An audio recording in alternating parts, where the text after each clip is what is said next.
kung sino man po yung mga kinauukulan, lalong-lalong na po ang ating mayor, kung pwede pong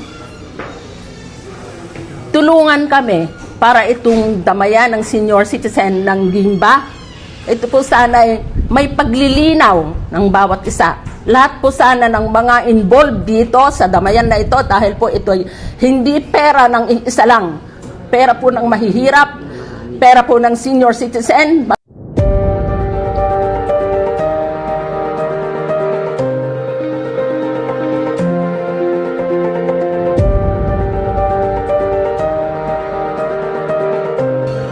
Magandang umaga po sa ating lahat. Ako po si Mrs. Estrelita de la Cruz, Barangay Islumboy, isa po sa board o BOD ng Damayan. Ang masasabi ko po dito sa Damayan na ito, kapares nga po nung nasabi ng ating mga kasamahan sa board, kung po pwede po sana, dahil nagmamalasakit po kami ng husto sa mga kasamahan namin na senior citizen ng Guimba. Lahat po ng members ng Damayan ay senior citizen po ng Guimba. So ang sana po, ang sinasabi ko lang po sana, dahil ganito ang nangyari simula po ng pandemic, nagkaroon po ng mga problema sa mga pananingil dahil po sa dami din po ng mga namatay. Kaya yun po yung naging dahilan na hindi na po gumanda yung pagdaloy ng ng samahan ng Damayan.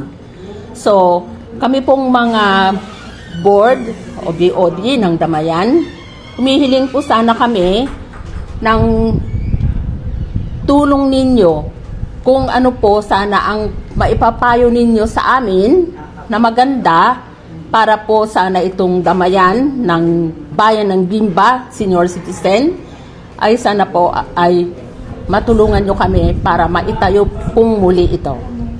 Ngayon po, ang suggestion din po kasi ng mga ibang kasamahan namin, lalong-lalo na po ang naitayo dahil po si Mr. Rigunan, si Pangulong Rigunan, siya po ay hindi naman po siya yung talagang naging coordinator or presidente ng aming samahan na Damayan.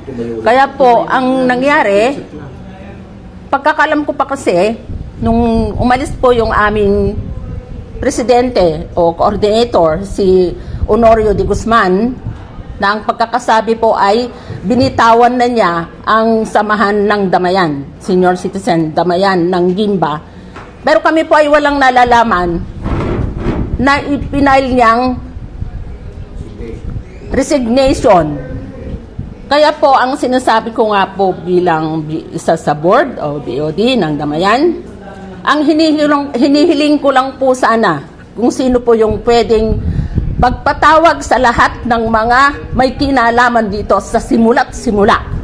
Itong Damayan na ito, hindi po kami nagagalit or sumasamang loob. Kung hindi gusto lang po naming malinawan lahat, kaya kung sino man po yung mga kinauukulan, lalong-lalong na po ang ating mayor, kung pwede pong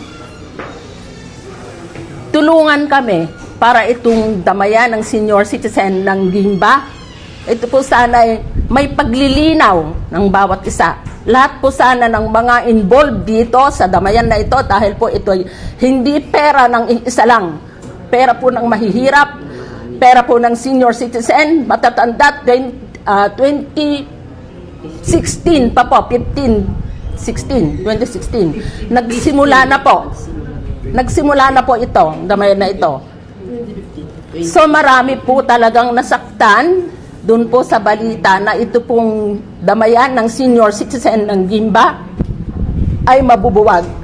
Kaya kami pong mga BOD, pinipilit po namin itong samahan ng senior citizen Damayan dito sa Guimba, sana po ay maitayo pong muli. Kung halimbawa naman po, kung sino po yung nakakarinig ngayon, umaasa po kami sa inyong pagtulong sa amin. At ganun din po kung halimbawa kung sino man po ang mga tutulong sa amin, kung po pwede, tulungan niyo po kami na kayo na po sana ang mamahala dito sa damayan ng senior citizen ng Gimba.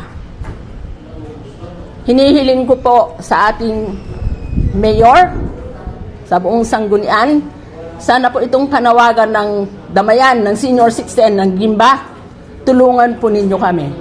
Yun lang po at maraming salamat po sa lahat ng nakikinig dito sa buong Gimba, Nueva Ecija. Yun lang po.